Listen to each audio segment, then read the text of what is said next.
9 billion barrels of oil, the prize for the company who could secure the rights to a lucrative field called OPL 245.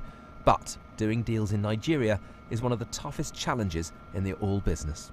The building behind me is Shell's UK headquarters. It's the most valuable company on the London Stock Exchange. If you have a pension, you almost certainly own some shares in Shell. They've also been operating in Nigeria for nearly 60 years, so they have the size and the expertise to meet that challenge.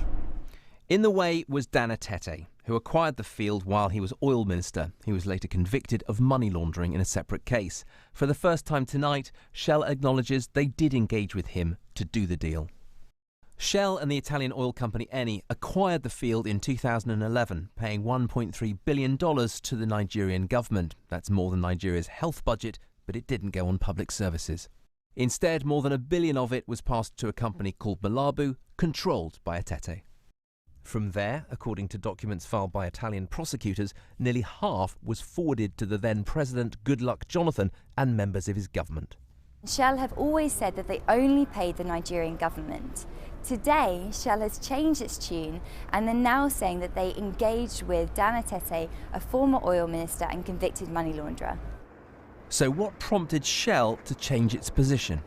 Well, emails obtained by anti-corruption charities Global Witness and Finance Uncovered and seen by the BBC show Shell representatives negotiating with Mr. Etete a year before the deal was finalised. Etete can smell the money. If at nearly 70 years old he does turn his nose up at 1.2 bill, he is completely certifiable. That email was forwarded to the then Chief Executive Peter Vosa, showing knowledge of Etete's involvement went right to the top. Hi, good luck, Ebele Jonathan. Other emails show Shell had reason to suspect that millions would be paid to the president. In an email from July, the same employee says Etete's negotiating strategy was clearly an attempt to deliver significant revenues to GLJ as part of any transaction. A spokesperson for Goodluck Jonathan described the allegations as a false narrative. Dan Etete did not respond. Now, this deal was done just months after Shell had paid $30 million to the US Department of Justice to settle previous allegations of bribery in Nigeria and elsewhere on condition of future good behaviour. Shell, having been investigated over a previous deal, you would think that they would be quite cautious. But instead of walking away from a deal that was clearly problematic from a corruption, potentially bribery standpoint, they doubled down and attempted to sanitize the deal. Shell's partners Eni said there was no credible evidence that any of its staff were involved in wrongdoing.